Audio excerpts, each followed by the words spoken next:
যতক্ষণ পর্যন্ত আমার কামলেওয়ালা নবীজির এক একটা উম্মতকে জান্নাতে দিতে না পারবে আমার নবী, ততক্ষণ পর্যন্ত কান্নায় সিজদারত অবস্থায় থাকবে। যখন ঠিক কিনা? সাবধান। আমার আল্লাহ ডাক দিলেন, ইন্না, নিশ্চয়ই আউলিয়া আল্লাহ, যারা আমি আল্লাহর বন্ধু হবে। আমার আল্লাহ কই, যারা আমি আল্লাহর দুস্ত হবে। আমার আল্লাহ দলিল দিচ্ছেন, লা খাউফুন আলাইহিম, তাদের কোনো ভয় নাই। শুধু তাই নয়, আমার আল্লাহ দলিল দেয়, ওয়ালা হুম ইয়াহজানুন, তাদের কোনো চিন্তা নাই। জবান খুলে কোন আল্লাহু আকবার। আল্লাহর ওলিদের কোনো ভয় নাই, আল্লাহর ওলিদের কোনো চিন্তা নাই। হোক এটা দুনিয়ার জগতে, হোক এটা আখিরাতের ময়দানে, দলিল দিচ্ছেন আমার আল্লাহ। কোন মুফতি সাহেব দলিল দিল না। আমার আল্লাহ জানে, যদি আমি জুনাইদ দলিল দেই, একদল মানবে আর একদল মানবে না। আমার আল্লাহ জানে, যদি মেম্বার সাহেব দলিল দিত, একদল মানতো আর একদল মানতো না। যদি চেয়ারম্যান দলিল দিত, একদল মানতো আর একদল মানতো না। আমার আল্লাহ নিজে দলিল দিচ্ছে। কাদের পক্ষে দলিল দিচ্ছে? দলিল দিচ্ছে ওলি আউলিয়াদের পক্ষ থেকে। আমার আল্লাহ কুদরতি জবানে ইরশাদ করে দিলেন, যারা আমার বন্ধু হবে গো, যারা আমার দুস্থ হবে গো, আমার আল্লাহ বলে দিলেন, তাদের কোনো নাই নাই ভয় নাই, তাদের কোনো চিন্তা নাই। লক্ষ কোটি দরুদ আর সালাম পেশ করছি প্যারে নবী কামলিওয়ালা রহমাতুল লিল আলামিন, যিনি হায়াতুন নবী, যিনি জিন্দা নবী, যিনি নূরের নবী, যিনার কদম মুবারক থেকে মাথা মুবারক নয়, শুধু চুল মুবারকের আগা পর্যন্ত নূরুন আলা নূর। ওই নূর নবীজির পবিত্র কদম মুবারকে যিনি সৈয়দুল আবরার, যিনি আহমাদে মুখতার, যিনি আফতাবে নবুয়ত, যিনি মাহতাবে রিসালাত, যিনি শামসুল হিদায়াত, যিনি শামসুদ্দুখা, যিনি বদরুদ্দুজা, যিনি সদরুল উলা, যিনি নূরে খুদা, যিনি হায়াতুন নবী, যিনি জিন্দা নবী, যিনি কামলিওয়ালা রহমাতুল লিল আলামিন। একটা উম্মত দুজকে যখন থাকবে, ততক্ষণ পর্যন্ত আমার নবী সিজদা থেকে মাথা উঠাবেন না। যতক্ষণ পর্যন্ত আমার কামলিওয়ালা নবীজির এক একটা উম্মতকে জান্নাতে দিতে না পারবে আমার নবী, ততক্ষণ পর্যন্ত কান্নায় সিজদারত অবস্থায় থাকবে। যখন ঠিক কিনা? ওই নবীর মহব্বতে, ওই নবীর প্রেম ভালোবাসা নিয়ে আসুন আজকে আমরা রাসূল পাকের সম্মানের আলোচনা শোনার জন্য জান্নাতের বাগানে বসে যাই। বাবারা, বন্ধুরা, আমি আপনাদের সামনে পবিত্র কালামুল্লাহ শরীফের 6666টা আয়াত থেকে আমি ছোট্ট একখানা আয়াতে কারিমা তেলাওয়াত করেছি। আমাকে বলা হয়েছে শানে বেলায়েতের আলোচনা করার জন্য। আমার এমন ইলম নাই শানে বেলায়েত সম্পর্কে সম্পূর্ণভাবে আপনাদেরকে বোঝানোর জন্য রে বন্ধু। তারপরেও আমি চেষ্টা করব কোরআন হাদিস থেকে ওলি আল্লাহদের শান, আহলে বায়াতের সম্মানের আলোচনা করার জন্য। আপনারা কি থাকবেন না ভাগবেন? থাকবেন নি? বাবারা আমার, এখনো যারা রাস্তাঘাটে ঘোরাফেরা করছেন, যুবক ভাইরা আমার, যারা রাস্তাঘাটে দোকান ফাটে, চা হোস্টেলে, মোবাইলের আড্ডায় যারা ব্যস্ত রয়েছেন, ইচ্ছা করলে আপনি আগামী কালকেও রাস্তাঘাটে ঘোরাফেরা করতে পারবেন, মোবাইল টিপতে পারবেন, চা হোস্টেলে বসে থাকতে পারবেন। ইচ্ছা করলে আগামী কালকে মাহফিলে বসতে পারবেন না। কেন না?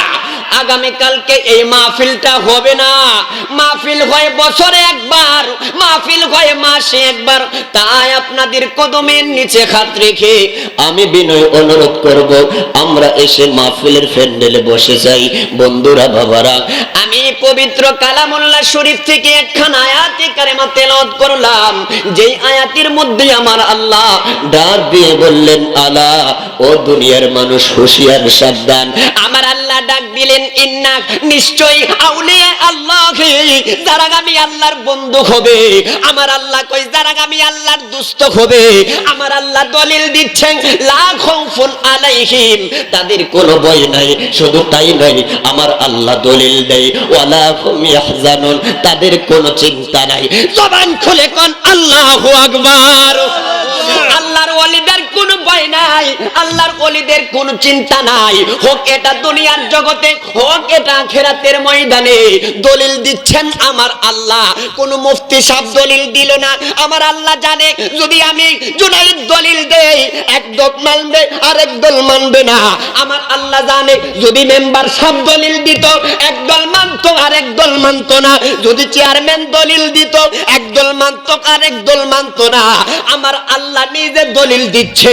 কাদের পক্ষে দলিল দিচ্ছে? দলিল দিচ্ছে ওলি আউলিয়াদের পক্ষ থেকে। আমার আল্লাহ কুদরতি জবানে ইরশাদ করে দিলেন, যারা আমার বন্ধু হবে গো, যারা আমার দুস্থ হবে গো, আমার আল্লাহ বলে দিলেন তাদের কোনো নাই নাই ভয় নাই, তাদের কোনো চিন্তা নাই। আল্লাহু আকবার। ওলি আল্লাহর পক্ষের আলোচনা আজকে হবে, আপনারা শুনতে রাজি আছেননি? আছে। এবার বেলায়েত আসলো কোথা থেকে? বেলায়েত আসলো হযরতে মওলা শেরে খুদা আলী থেকে। বেলায়েতের সম্রাট হচ্ছে, বেলায়েতের সিলসিলা হচ্ছে আমার আল্লাহ। আলীর মাধ্যমে দুনিয়াতে কিয়ামত পর্যন্ত ওলি আল্লাহ আসবে পৃথিবীর জমিনের মধ্যে। ও বন্ধুরে, আলী থেকে ওলি, আলী থেকে ওলি, আহলে বায়াতের সদস্য হচ্ছে শেরে খুদা মওলা আলী। এই আলী কাররামাল্লাহু ওয়াজহু, এই সাহাবীটার, এই হযরতে আলীর জন্ম আমার আল্লাহ পবিত্র কাবা ঘরের ভিতরে হযরতে আলীকে দুনিয়াতে পাঠিয়েছেন। জোরে জোরে কোন সুবহানাল্লাহ। দুনিয়াতে আমার আল্লাহ যত নবী রাসূল পয়গম্বর পাঠিয়েছেন, কোন নবী রাসূলকে পর্যন্ত কাবা ঘরের ভিতরে আমার আল্লাহ পাঠান নাই। কিন্তু আহলে বায়াতের এমন মর্যাদা আমার আল্লাহ দিল, এমন দাম, এমন ইজ্জত আমার আল্লাহ দিল, হযরতে আলীকে পবিত্র কাবা ঘরের ভিতরে দুনিয়াতে পাঠিয়েছেন। হযরতে আলী রাদিয়াল্লাহু তাআলা আনহুর আম্মাজান আলীকে গর্ভ অবস্থায় রেখে যখন তিনি পবিত্র কাবা ঘর তাওয়াফ করতে গেলেন, আলী রাদিয়াল্লাহু তাআলা আনহুর মায়ের নাম হচ্ছে ফাতেমা বিনতে আসাদ। জোরে জোরে কোন সুবহানাল্লাহ। হযরতে আলীর মায়ের নাম ফাতেমা বিনতে আসাদ। তিনি হযরতে আলীকে গর্ভে নিয়ে পবিত্র কাবা ঘর তাওয়াফ যখন করতেছে, এমন তো অবস্থায় গর্ভ বেদনা শুরু হয়ে গেল, প্রসব বেদনা শুরু হয়ে গেল। তিনি যখন কাবা ঘর চক্কর দিচ্ছে, একটা চক্কর দেওয়ার পর আমার আল্লাহর কুদরতি ফায়সালা হচ্ছে হযরতে আলীকে কাবা ঘরের ভিতরে পাঠাবে। যেই মাত্র ফাতেমা বিনতে আসাদের প্রসব বেদনা শুরু হয়ে গেল, ফাতেমা বিনতে আসাদ কয় এই মুহূর্তে যদি আমার গর্ভ থেকে সন্তান প্রসব হয়, এই কাবা ঘরের মধ্যে অনেক অনেক মানুষ তাওয়াফ করতেছে, এই তাওয়াফরত অবস্থায় যদি আমার সন্তান ভূমিষ্ঠ হয়, মানুষের কাছে আমি লজ্জিত হব, আমি অপমানিত হব। আল্লাহ, আমার একটা তুমি উপায় করো, আমার একটা ব্যবস্থা করে দাও, আমার যেন ইজ্জতের হানি না হয়। দোয়া করার সাথে সাথে হযরতে শেরে খুদা মওলা আলীর আম্মাজান কাবা ঘর তাওয়াফ আবার করতে লাগলো। করার সাথে সাথে কাবা ঘরের দরজা বরাবর তিনি যখন আসলেন, কাবা ঘরের দরজা মাত্র আসার পরে হযরতে ফাতেমা বিনতে আসাদ তাকাইয়া দেখে গো, কাবা ঘরের দরজাটা ঠাস করে খুলে গেছে। জোরে জোরে কোন সুবহানাল্লাহ। কাবা ঘরের দরজা খুলে যাওয়া মাত্র ফাতেমা বিনতে আসাদ দ্বিতীয় কোনো চিন্তা করলেন না, একটা দৌড় দিয়ে কাবা ঘরের ভিতরে চলে গেল। কাবা ঘরের ভিতরে যাওয়ার পর শেরে খুদা মওলা আলী কাররামাল্লাহু ওয়াজহু, তিনাকে আমার আল্লাহ দুনিয়াতে পাঠিয়েছেন। জবান খুলে কোন আল্লাহু আকবার।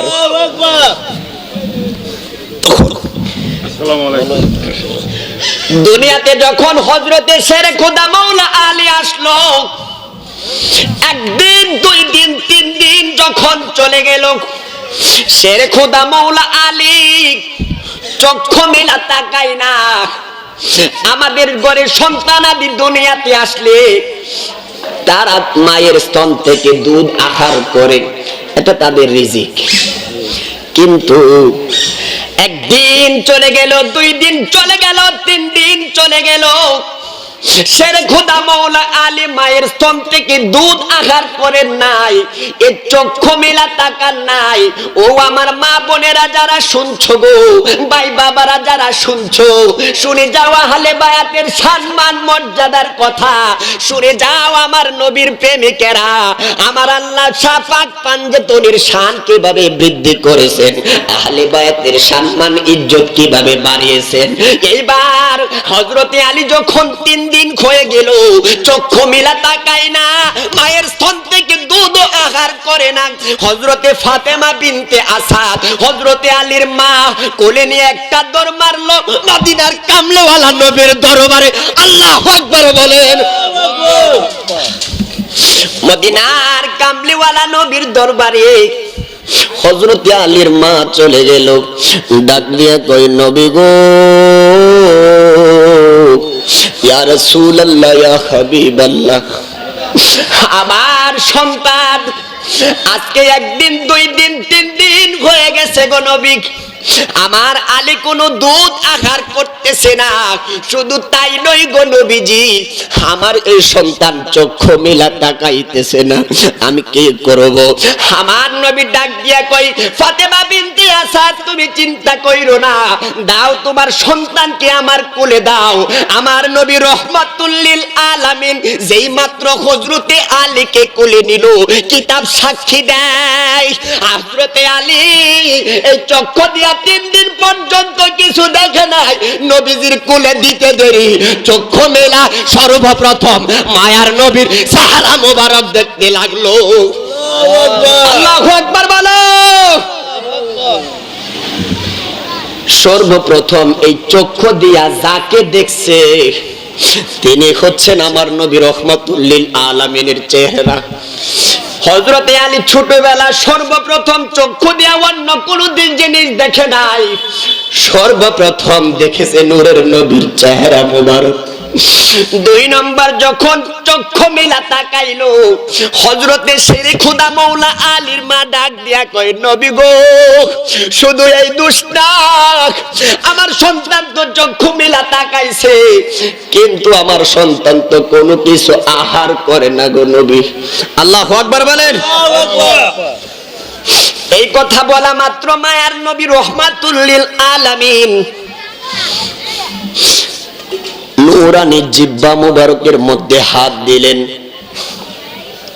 আমার নবী মুখের মধ্যে হাত দেওয়া মাত্র কামলেওয়ালা নবীর লালা মুবারক, থুতু মুবারক আমার নবী হাত দিয়ে হযরতে শের খোদা মৌলা আলীর ঠোঁটের মধ্যে লাগাতে লাগলেন, মুখের মধ্যে দিতে লাগলেন।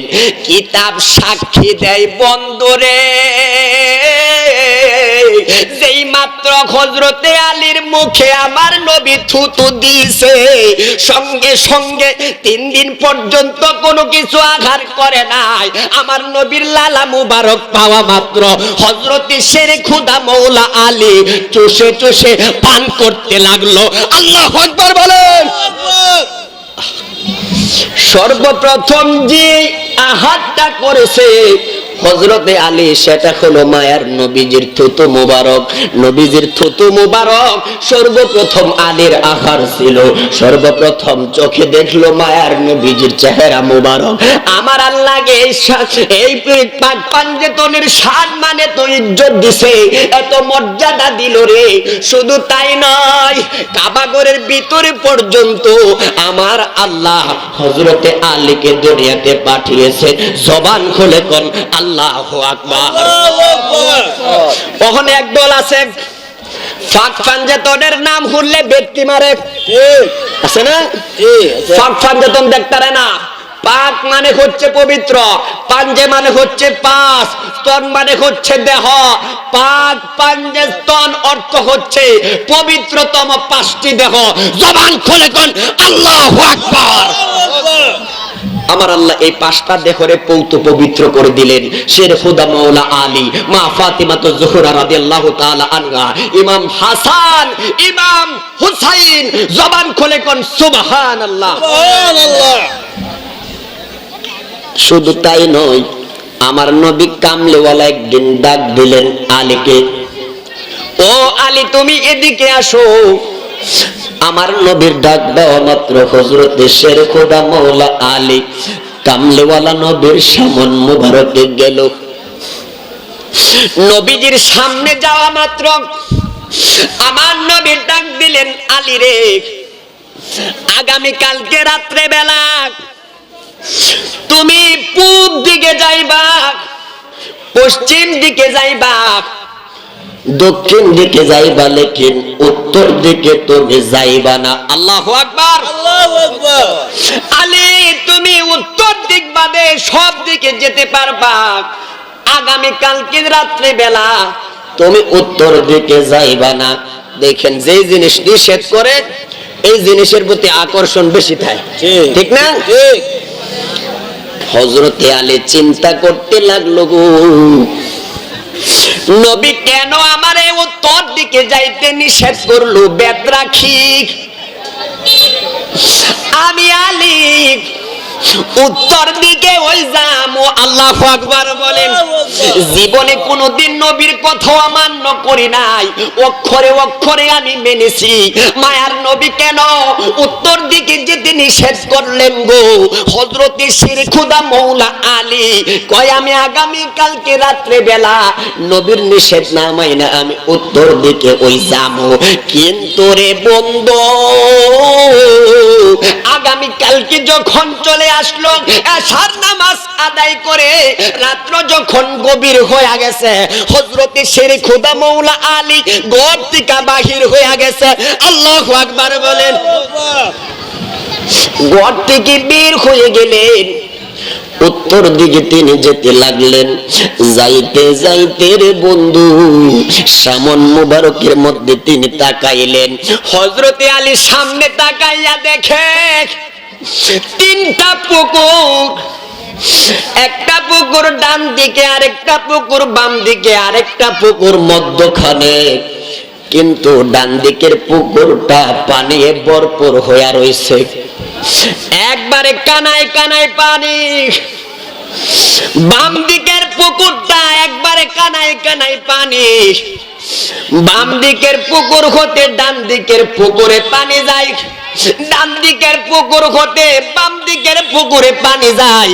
কিন্তু মাঝখানে যেই পুকুরটা রে বন্ধু, এই পুকুরটা একেবারে শুকায়া রইছে। চৈত মাস আইলে যেমন ভাবে খরা লাগে, ধান ক্ষেতের মধ্যে অনাবৃষ্টির কারণে, পানির কারণে যেমন ভাবে খরা লাগে, দেখবেন একেবারে ফাইটটা এমন ফাড়া দিয়া রাখছে। পানি যাওয়ার কথা মহিষখানের পুকুরে, কিন্তু ডান দিকের পুকুর বরফুর, এটাতে পানি যা বাম দিকের পুকুরে, মহিষখানের পুকুরের মধ্যে পানি পড়ে না। জোরে জোরে কোন আল্লাহু আকবার। হযরতে আলী কয়, বেদ রাখি।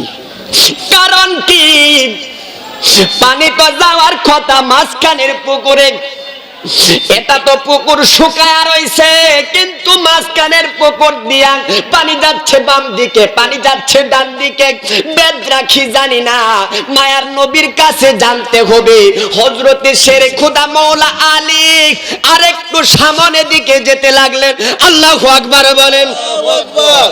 আরেকটু সামনে গেছে, যায়া তিনি সামনে দেখতেছে যে বাগানের চাইরো কস দিয়ে বেড়া দিছে। বাগানের চাইরো কস দিয়ে বেড়া দেয় না, বেড়া দেওয়ার উদ্দেশ্য রয়েছে যাতে এই ছাগল ফালা গরু ফালা গিয়া এই বাগান নষ্ট না করতারে, ঠিক নেই? কিন্তু বেড়া দিছে বাগান যেন নষ্ট না হয়। কিন্তু বেদরা কি জাননি, বেড়ায় গিয়া বাগান নষ্ট করতেছে, বেড়ায় গিয়া বাগান খাইতাছে। আল্লাহু আকবার বলেন। কই বেড়া দিছে বাগান সুরক্ষা তাহার লাগা, তখন দেখি বেড়ায় বাগান নষ্ট করে। কারণ কি? আগামীকাল সকাল বেলা নবীর কাছে জানতে হবে। তিনি আর একটু সামনে গেল। আর একটু সামনে যাওয়ার পর হযরতে শেরে খুদা মৌলা আলী তাকাইয়া দেখে গো, সুন্দর একটা পাখি, সুন্দর একটা পাখি, কিন্তু পাখিটা যে খাবার ভক্ষণ করতেছে, খাবারটা একেবারে নিকৃষ্ট খাবার। জোরে জোরে কোন আল্লাহু আকবার। ও বন্ধুরা আমার, কষ্ট হচ্ছে বাবাজি, আর আপনাদের কষ্ট হইতেছে? খুব খেয়াল, খুব মনোযোগ। 3 নম্বরে হযরতে আলী দেখতাছে যাই বেড়া দিছে বাগান সুরক্ষার জন্য, এই বেড়ায় বাগান নষ্ট করতেছে। হযরতে আলী কয় এটারও বেদ জানি না, কেন এমনটা হলো জানতে হবে কামলেওয়ালা নবীর কাছ থেকে। তিনি সকাল বেলা যখন হইছে গো, সবাই ফজর নামাজ পড়ে বাড়িতে চলে গেছে। হযরতে আলী রাদিয়াল্লাহু তাআলা আনহু কোনো কথা বলে না রে বাবাজান। একবার তিনি সবাই চলে যাওয়ার পর হযরতে শেরে খোদা মওলা আলী বসে রইল। বসে রওয়ার পর আমার নবী ডাক দিয়ে কয়, আলী রে, ও আলী তুমি কেন বইসা রইলা? সবাই তো চলে গেল। ইয়া রাসূলুল্লাহ, নবী গো আমি কেন বইসা রইছি আপনি তো জানেন। আল্লাহু আকবার। আমার নবী জানে কি জানে না? আরে নবী না, শুধু আমার গাউসে পাকও জানতো। সুবহানাল্লাহ কই? সুবহানাল্লাহ। রাসূল পাক মদিনাতুত তৈয়বা থেকে গোটা বিশ্বের খবর রাখতে পারে কি পারে না? জোরে কোন পারে কি পারে না? এটা হচ্ছে সুন্নিদের আকীদা। খুব খেয়াল। এবার আমার নবী কয়, আলী তোমারে না না করছিলাম পূর্ব দিকে তুমি যাইবা না? আলী কয়, নবী কেন আমার নিষেধ করলেন? জীবনে কোনোদিন আপনার কথাও অমান্য করি নাই, কিন্তু আমার মনে কৌতূহল জাগলো কেন আপনি নিষেধ করলেন। কিন্তু নবী গো আমি তো গেলাম, যাই আমি 3টা ঘটনা দেখছি। আল্লাহু আকবার। 3টা ঘটনা দেখছি নবী গো, এটার ব্যাখ্যা কি? প্রথম কোন ঘটনাটা তুমি দেখলা? ইয়া রাসূলুল্লাহ, নবীজি প্রথম যেটা আমি দেখলাম এটা হইছে 3টা পুকুর। বাম দিকের পুকুরটা পানি একবারে কানায় কানায় ভরপুর হইয়া রইছে, ডান দিকের পুকুরটাও কানায় কানায় ভরপুর হইয়া রইছে। মধ্যখানের যে পুকুরটা, এই পুকুরটা একেবারে খরা লাইগা রইছে। চৈত মাসও যেমন ভাবে ধান ক্ষেতের মধ্যে পানির অভাবে খরা লাগে, বড় বড় ফাড়া মারে, এই মাঝখানের পুকুরটা ফাড়া দিয়া রইছে। ইয়া রাসূলুল্লাহ, নবী গো পানি তো যাওয়ার কথা মাঝখানের পুকুরে, কিন্তু মাঝখানের পুকুরে কোনো পানি নাই, এটার কারণ কি জানতে চাই। আমার নবী ডাক দিয়া কয়, আলী রে এই মাঝখানের পুকুরে কেন পানি নাই জাননি? এই ঘটনার রহস্য কি জাননি? আমার উম্মতের মধ্যে শেষ যুগে এমন কিছু উম্মত থাকবে যারা নিজেদের বাড়িতে অনুষ্ঠান করবে, অনুষ্ঠানের মধ্যে যারা এমপি, যারা চেয়ারম্যান, যারা মেম্বার, সমাজের ধনী লোক যারা গো, তাদেরকে দাওয়াত দেয়া বাড়িতে খাওয়াইবো। ওই যে যেমন যেই পুকুরের মধ্যে পানি আছে, এই পুকুরের মধ্যে ওই পানি যা, যেই পুকুরে পানি নাই এই পুকুরের মধ্যে এক ফোঁটা পানিও যায় না। আমার নবী কামলিওয়ালা কয়, আমার উম্মতের মধ্যে শেষ জামানায় যারা ধনী থাকবো, যাদের টাকা পয়সা থাকবো, তাদেরকে দেখা দেখা দাওয়াত খাওয়াইবো। যারা গোশত কেনার টাকা আছে, যারা প্রতিদিন গোশত খাইতেছে, তাদেরকে ওই দাওয়াত দিয়ে গোশত খাওয়াইবো। যারা জীবনে একদিন গোশত কিনা আইনা খাওয়ার তৌফিক নাই, তাদেরকে দাওয়াত দিত না, তাদেরকে নিকৃষ্ট মনে করব। জবান খুলে কোন আল্লাহু আকবার। আসেনি আমরা সমাজও আছে, এমএ মনে নাই, আছে এমএ আছে। এই জন্য বাবা অনুষ্ঠান করলে সাধ্য অনুযায়ী গরিব মিসকিন যারা জীবনে ভালো মন্দ খাইবার মতন তৌফিক নাই, তাদেরকে দাওয়াত দেওয়ার দরকার আছে নি বাজান? তাদেরকে দাওয়াত দিবেন। আমার নবী কয়, গরিবদেরকে যারা সাহায্য করলো, আমি নবীজিকে যেন তারা সাহায্য করলো। বন্দরে আমার কামলিওয়ালা নবী রহমাতুল লিল আলামিন ডাক দিয়া কই, হযরতে আলী রে, তুই 2 নাম্বার ঘটনা কি? কয় নবী গো, আমি 2 নাম্বারে যে ঘটনা দেখলাম। কয় কোন ঘটনা? কয় আমি দেখলাম বাগানের চতুর্দিক দিয়া বেড়া দিছে। ইয়া রাসূলুল্লাহ, বেড়া দেয় বাগান সুরক্ষার জন্য, কিন্তু এই বাগানের বেড়ায়া যায় বাগান খাইতাছে, বেড়ায়া যায় বাগান নষ্ট করতেছে। ইয়া রাসূলুল্লাহ, কারণ কি ব্যক্তি? আমার নবী কয়, আলী রে, কারণ কি জানলি না? শুন, শেষ জামানায় আমার এমন কিছু উম্মত হবে গ্রামগঞ্জে এলাকার মধ্যে। এই বাবারা একেবারে চুপ থাকো। আলী কইতেছে, নবী গো, বেড়া গিয়া ক্ষেত নষ্ট করতেছে, বেড়া দে সুরক্ষার লাগা বাগান, কিন্তু বেড়ায় যায় বাগান নষ্ট করতেছে। আমার নবী কয়, আলী তুমি কিরা বুঝলা না? ইয়া রাসূলুল্লাহ, আপনার নূরানি জবান মুবারকে বলে দেন।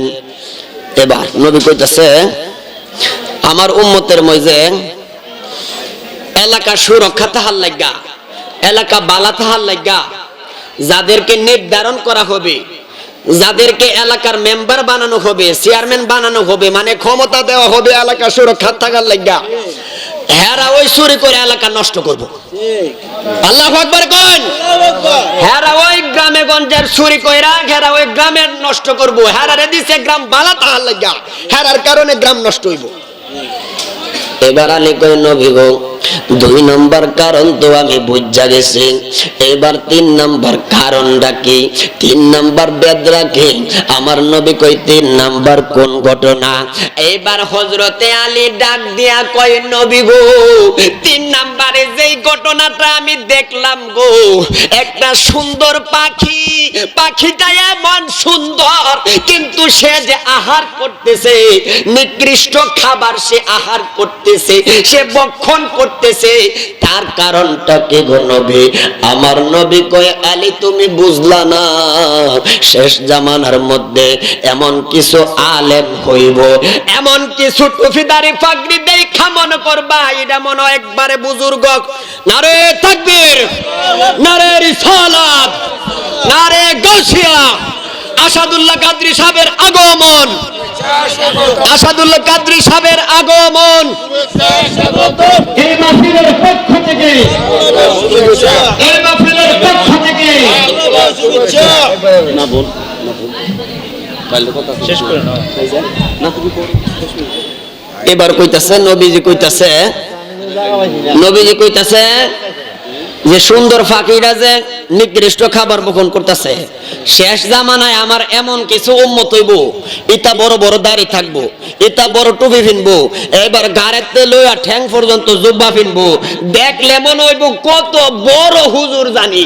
ইটা ওই ইসলাম দ্বারা ধ্বংস করব, তলে তলে ইহুদিদের দালালি করব। কথা কোন ঠিক কিনা? নবীর বিরুদ্ধে কথা আছে না? এই জামাত মৌলবী আমির হামজানি, এই আমির হামজা রসুলে পাককে সাংবাদিক বলেছে, রসুলে পাকের নামে গুস্তাখি করেছে, মা খাদিজা রাদিয়াল্লাহু তাআলা আনহার শানে গুস্তাখি করেছে। বাউল বক্তা কোরআনের অপব্যাখ্যার কারণে তাকে যদি জেলে খাটতে হয়, আমি বলবো যারা আলেম সমাজ, যারা রসুলে পাকের নামে গুস্তাখি করে, যারা আহলে বায়াত নিয়ে গুস্তাখি করে, এই আমির হামজার মতন বিয়াদবদেরকে জেলে ভরে রাখা হোক। কথা কোন ঠিক কিনা? আল্লাহু আকবার। বাউলরা তো অপব্যাখ্যা করে ওই ককুল আউযু বিরাব্বিন নাস, রবে নাসে, মালিকিন নাস, মালিকে নাসে, ইলাহিন নাস, এলাহিন নাসে, মিন শারিল ওয়াসওয়াসিল খান্নাস, খান্নাসিন নাসে, আল্লাযী ইউসউসু ফি সুদুরিন নাস মিনাল জিন্নাতি ওয়ান নাস, জিনেরাও নাসে। জোরে জোরে কান নাউযু বিল্লাহ। দেখছেন কি অর্থ করে? আল্লাহ পাক যেন এই সমস্ত ফিতনা থেকে আমাদেরকে হেফাজত করুন। সকলে কোন আমিন।